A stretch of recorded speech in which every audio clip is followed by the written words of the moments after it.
तो सबसे पहला हम चाहते हैं पेरेंट्स को कि बच्चों को सकारात्मक वातावरण दें। जो पानी का प्रयोग हमने देखा, उस पानी के प्रयोग में हमने देखा कि पानी पर बोलने से प्रभाव पड़ता है। क्या ये हमारी नई बात है? क्या आपको पहले से पता था? ये आपको पता होना चाहिए। हमारे हिंदू संस्कृति में बहुत पहले से आप देखते हो, ऋषि मुनि जब श्राप देते थे तो फिर श्राप। कभी आपने सुना होगा, कभी आपने देखा कि हमारे घर पे जब भी हवन होता है, जब भी कोई कार्यक्रम होता है, पंडित जी आते हैं, पानी देते हैं, चावल डालते हैं, कहते हैं मंत्र बोलते हैं, फिर स्वाहा। तो मतलब पानी पर हमारे मंत्र उच्चारण का प्रयोग हमारे लिए नया नहीं है। ये तो हम सदियों से जानते हैं कि पानी पे बोलने से पानी पवित्र हो जाता है। भोजन मंत्र करते हैं हम लोग, भोजन सामने रखा, फिर मंत्र बोलते हैं। तो मंत्र बोलने से भोजन पे कोई प्रभाव पड़ता है? पड़ता है। आप कभी सोचिएगा कि एक हमारे घर पे खाना बना, तो खाना बनते हैं, पहले भगवान को रखते हैं, कुछ नया बनता है, और एक बच्चा भगवान को पूजा हुआ खाना खा रहा है, एक बच्चा नॉर्मल खाना खा रहा है, तो उसमें फीलिंग में अंतर आता है। आपको कोई समझता है, मैं पूजा हुआ खाना खा रहा हूं तो एक अलग सी भावना आती, मतलब हमारे बोलने का प्रभाव होता है। तो अब यहां पर मैं ये क्या बताना चाह रहा हूं? ये बताना चाह रहा हूं कि हमारा शरीर किससे बना हुआ है? 70% पानी से बना हुआ है। और यदि आप अपने बच्चे को रोज कहोगे कि तू फेल होने वाला है, देख ले तू फेल होने वाला है, देख तू फेल होने वाला है, तो उसके पानी उसके शरीर पर प्रभाव पड़ता है और वो वैसा हो जाएगा। आप लोग भी ये महसूस करें। आपको बचपन से ये कहा गया कि तू कमजोर है, तू बेकार है, तेरे को नहीं आता है। मैं यहाँ देखता हूँ कई पेरेंट्स, टीचर्स बोलते हैं, पेरेंट्स बोलते हैं कमजोर बालक, कमजोर बालक। मेरे को कोई, मैं क्लास में पढ़ने वाला बालक हूँ, मेरे को कोई ये कह के खड़ा करे, ये कमजोर बालक खड़ा हो जाए, तो मेरे को लगेगा कि सर तो सब जानते हैं और सर यदि मेरे को कमजोर कह रहे हैं, मतलब वास्तव में मैं कमजोर ही हूँ। और ये कब से हो रहा है? पहली कक्षा से, दूसरी कक्षा से, तीसरी कक्षा से बच्चे के मन में बैठ गया, मैं कमजोर हूँ, मैं कमजोर हूँ, मैं कमजोर। इसकी गणित खराब है, इसकी अंग्रेजी खराब है, इसकी ये खराब। बच्चों प्रभाव पड़ता है। ये बात हम सबको, एज ए टीचर्स को, पेरेंट्स को, सबको ये सीखनी चाहिए। और ये बात आपको अपने आप को सीखनी चाहिए। सवेरे आप उठे, कांच में देखें तो कहें कि तुम असाधारण इंसान हो, जिसको हम कांच में देख रहे हैं वो कोई मामूली इंसान नहीं है। यदि आप देखकर बोलते हो कि यार तेरे को कुछ नहीं आता है, तेरा स्टैंडर्ड बहुत डाउन है, तेरे से क्लास में बहुत अच्छे अच्छे बच्चे हैं, तो तुम वैसे हो जाओ। ये सच है बेटा। जिस दिन आप सोचोगे, जिस दिन अपनी सोच बदलोगे कि मैं अच्छा हूं, मैं कॉन्फिडेंट हूं, मैं और मेहनत करने में कर सकता हूं, आई कैन डू इट। आपको ये कहा जाए कि यहां से यहां कूदना है और आप कूदने से पहले सोचोगे मैं खुद नहीं कूद सकता हूं, मैं तो गिर जाऊंगा, मैं तो गिर जाऊंगा, और फिर आप कूदोगे क्या हो? गिरो। और आप सोचते हो कि नहीं मैं तो पक्का वहां जाऊंगा, मैं पक्का वहां जाऊंगा, मैं पक्का वहां जाऊंगा, दिमाग में बैठा दे तो मैं पक्का वहां जाऊंगा, तो शायद आप कूद सकते हैं, कूदने के चांसेस बढ़ जाएंगे।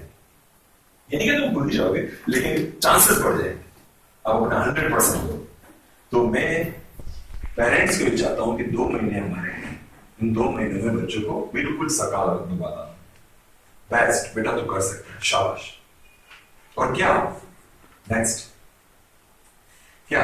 ड्रीम बिग एंड से daily, yes you can do it. आप जितने प्रतिशत नंबर ला रहे हो, बड़ा सोचो। आपके पास होने के वो नहीं है, और आप सोचो कि मुझे फर्स्ट आना है, मतलब क्या? बड़ा सोचना है। आप फर्स्ट आ रहे हो तो आपको सोचना है कि मुझे मेरिट में आना है। बड़ा आप लक्ष्य लो। एक मिनट करना है, एक बार ही करना था, 2 बार हो गया, इसलिए दूसरा करेंगे, मैं डिस्कस कर, ये चला जाएगा। ठीक, बड़ा सोचो और डेली अपने आप से करो, और डेली आपके पेरेंट्स भी कहेंगे, जैसे आपके 30% आ रहे हैं, बेटा तेरे को 50%, 55% लाने ना, 60% लाने ना, रोज नहीं तो ला सकता, एक थोड़ी सी मेहनत और तो 60% ला सकते।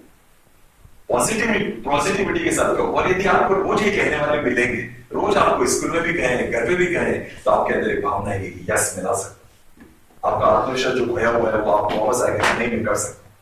तो इसमें किसका रोल है? इसमें आपके पेरेंट्स का रोल है, इसमें आपके टीचर्स का रोल है, इसमें आपके दोस्तों का रोल है। दोस्त भी एक दूसरे को मोटिवेट करें, हाँ नहीं करते नहीं, इतना किया तो जरूर कर सकता है, शाबाश।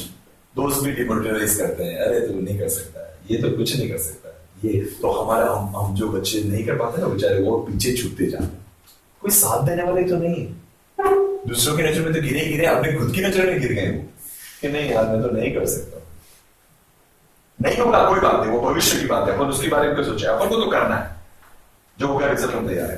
तो ये मैं कहना चाहूंगा कि बच्चों को इन 7 दिनों में बिल्कुल भी नेगेटिव बात नहीं, अच्छा है। यस तुम कर सकते। नेक्स्ट, इसके साथ कुछ प्लान की भी जरूरत है। आप दैनिक नियमित दिनचर्या बनाए, नियमित दिनचर्या बराबर पढ़े।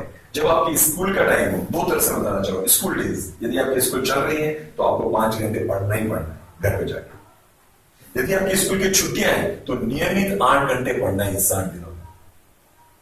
सच में बेटा, ये मन में विश्वास कर लो। 5 घंटे यदि स्कूल चल रही है, 8 घंटे यदि स्कूल नहीं चल रही। कैसे होगा ये हम मिलकर और प्लान बनाएंगे। यदि आपको प्रॉब्लम आती है कि सर हम कितने बजे सुबह उठे, कब हम रात को सोए, कैसे भी करके स्कूल चल रहे तो 5 घंटे पढ़ना है। स्कूल की छुट्टी है उस दिन 8 घंटे पढ़ना है। ट्यूशन का टेबल है, समझ में? नेक्स्ट, पढ़ते समय हमारा एनर्जी लेवल हाई हो, इसलिए हमको पोषक तत्वों की जरूरत होती है। लेकिन इसका मतलब ये नहीं कि हम बहुत भारी खाना खाते हैं। आप खुद महसूस करेंगे जब हम पेट भर के खाना खा लेते हैं, हमारा दिमाग कम चलने लग जाता है, हमको नींद आने लग जाती है, हमको उबासी आने लग जाती है, आती है ना। तो आप पढ़ने से पहले जब मैथ्स का और ऐसा दिमाग का काम करना है, तब आप एक्टिव रहे, तब आप हमेशा सोचते रहे कि और हल्का खाना लेंगे, थोड़ा थोड़ा खाना, बार बार खाएं। थोड़ा भूख लगी, 1 रोटी खा ली, वापस पढ़ने फिर से। थोड़ी और भूख लगी, 1 घंटे 2 घंटे बाद वापस 1 रोटी खा, फिर 1 घंटे रोटी खा, 4 रोटी एक साथ खा ली तो फिर गए आप आधे घंटे। सच बात है कि गलत कह रहा हूं? ठीक है, खट्टा खाना नहीं खाए, ये सारी बातें। और पेरेंट्स मेरे से ज्यादा जानते हैं, क्योंकि मेरा बच्चा तो छोटा है, मेरा अनुभव पेरेंटिंग में उनसे कम। वो 10वीं में पढ़ते हैं, आप उनके बच्चे और बड़े बच्चे भी हैं आपके, है ना? आपके मतलब आपके पेरेंट्स के मेरे बच्चा तो छोटा है, मतलब मेरा अनुभव इनमें कम है। पेरेंट्स जानते हैं वो क्या खिलाना क्या नहीं। नेक्स्ट,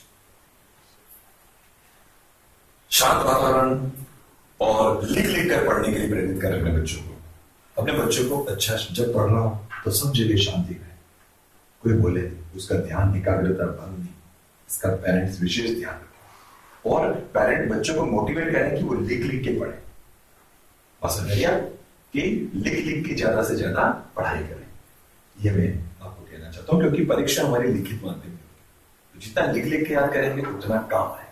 क्या आप 5 घंटे पूरा लिख के याद कर पाएंगे? नहीं। आप 30 मिनट याद किया, फिर आप थोड़ी देर लेट गए, वो फिर किताब पढ़ते रहे, फिर 5 मिनट में, फिर आधा घंटा, फिर आधा घंटा। पर आपको 3 घंटे तो परीक्षा में नॉन स्टॉप बैठना ही है, तो उसके लिए तैयार होना है। 3 घंटे, 3.25 घंटे का पेपर होता है, हम 3.25 घंटे तक लगातार बैठ सकेंगे एक जगह? सोचो, कमर अकड़ने लग जाएगी। तो अभी से प्रैक्टिस शुरू कर लो, बात समझ रही है आपको? तो ये आपको करना। नेक्स्ट, पारिवारिक और सामाजिक तनाव से दूर रखने बच्चों। पर घर में छोटी मोटी बातें होती रहती है, लेकिन बच्चे का जीवन का बहुत महत्वपूर्ण पड़ाव आ रहा है, 10वीं बोर्ड का एग्जाम। तो घर की छोटी मोटी में छोटी मोटी मन विवाद, मन मुटाव या सामाजिक रूप से कोई परेशानियां चल रही है, कोशिश करो कि बच्चों के सामने उसकी बात मत करो। बच्चों को पूरा फोकस होने दो कि मुझे क्या लक्ष्य हासिल करना। उसके सोच को, उसके दिमाग को, उसके एकाग्रता को मत भटकाओ, पूरे ध्यान रखो। सही बात कह रहा हूं? चलिए नेक्स्ट, 2 महीने के लिए आप सभी पेरेंट्स को मैं कहना चाहूंगा, टीवी और मोबाइल से आप दूर रहे, बच्चा अपने आप दूर हो जाए। यदि आप कहेंगे बेटा ज्यादा एग्जाम में तू पढ़, और मैं बेटा व्हाट्सएप चलाऊंगा, बेटा देखेगा कि सर तो पापा तो ये कर रहे हैं, मेरा बेटा तो इस बहुत मानता है, नहीं वो तो तुरंत बोल देता है आप तो कर रहे हो और मैं बनाए कर। होता है कि नहीं होता है? सब होता है। तो ये हमारा बच्चे का मन नहीं बढ़ गए, आप खुद इसके लिए तैयार हो, त्याग करना पड़ेगा। आप चाहते हैं आपका बच्चा बेस्ट करे, तो आपको 2 महीने टीवी और मोबाइल में।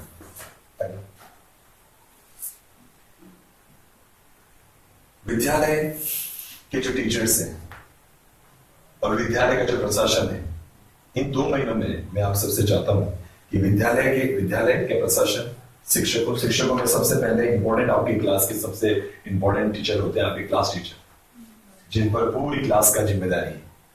आप उनसे नियमित, वो एक बच्चे पर उनकी नजर है, बच्चों मेरा ये बेटा कैसा, ये बच्चा कैसा कर रहा है, वो बच्चा कैसा कर रहा है, एक बच्चे पर उनकी नजर। तो आप पेरेंट्स को कहूंगा कि आप क्लास टीचर से नियमित संपर्क करें। सब्जेक्ट टीचर, विषय अध्यापक, किसी विषय में आपका बच्चा मुश्किल महसूस कर रहा है, तो आप कोशिश करें कि बार बार उनके सब्जेक्ट टीचर से बात करके क्या परेशानी आ रही है, आपस में बैठकर उस परेशानी को दूर करें। और यदि कहीं बच्चा ट्यूशन जाता है तो वो भी पूरे जिम्मेदार है कि नहीं, तो आप उनको भी इन्वॉल्व करें, वहां पर भी जाएं और बात करें। ये नहीं कि हम स्कूल में जाते हैं और ट्यूशन, तो हम कभी आज से ट्यूशन टीचर से मिले ही नहीं। पेरेंट्स कई लोग ऐसे होंगे कि नहीं होंगे, सब बताओ।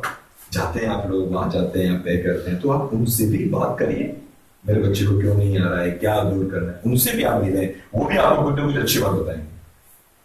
सबसे मिले और स्कूल से नियमित संवाद करेंगे। नेक्स्ट नीचे है ना एक और, क्यों? क्योंकि जब मतलब रिगार्डिंग आप बराबर देखें गृह कार्य कैसा हो रहा है, यहाँ पर एग्जाम हो रहे हैं तो उनके नंबर कैसे आ रहे हैं, किस तरह से क्लास 2 में नंबर आ रहे हैं, कक्षा कार्य किस तरह से, ये सारी बातें जो है मैं चाहता हूँ कि आप इसके लिए करें, क्योंकि हमारा एक ही लक्ष्य है कि बच्चा अच्छे से अच्छा करे। मैं आपको बताना चाहता हूँ कि अपने बच्चे को जरा भी दबाव नहीं डालना है। ये सब करने के बाद हमारा मतलब ये नहीं कि वो ऐसा कुछ नहीं है, ये एक परीक्षा है।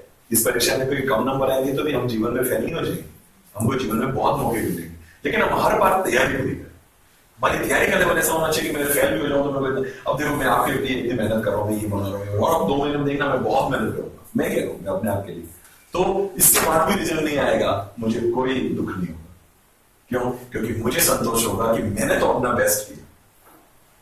बच्चों से नहीं हुआ, कारण नहीं हुआ, वो अलग कारण, मुझे कोई लेना नहीं उससे। हम एक ही चीज पे विश्वास करते हैं कि कर्म करो और फल की इच्छा। जो मैं बेस्ट कर सकता हूं, जो सबसे बेस्ट कर सकता हूं, वो मिलेगी। बच्चों ये जो वीडियो है ना, आपको कहना चाहूंगा, मैंने सब जगह ढूंढा, आप भी ढूंढिएगा कि पेरेंट्स को एग्जाम के टाइम में क्या तैयारी करनी चाहिए। इसके लिए कहीं वीडियो मिले तो मैं बताऊं, कहीं भी नहीं मिला, कहीं इस टॉपिक पर नहीं मिला। हाँ, बच्चों को कैसे तैयारी करनी चाहिए ये है बहुत सारे, जैसे वो बता रहा है, मैंने भी देखा 3 महीने में बच्चा 90% है, वो बता रहा है कैसे तैयारी करनी चाहिए, लेकिन पेरेंट्स को क्या करना चाहिए इसका वीडियो कहीं नहीं। तो मैंने खुद ने ये सारे पॉइंट्स लिखे। आपको कोई लगता है और भी पॉइंट ऐड करना चाहिए? मैंने क्या आपसे पूछा था, आपको भी कोई लगता हो ये सारे पॉइंट काम के हैं ना?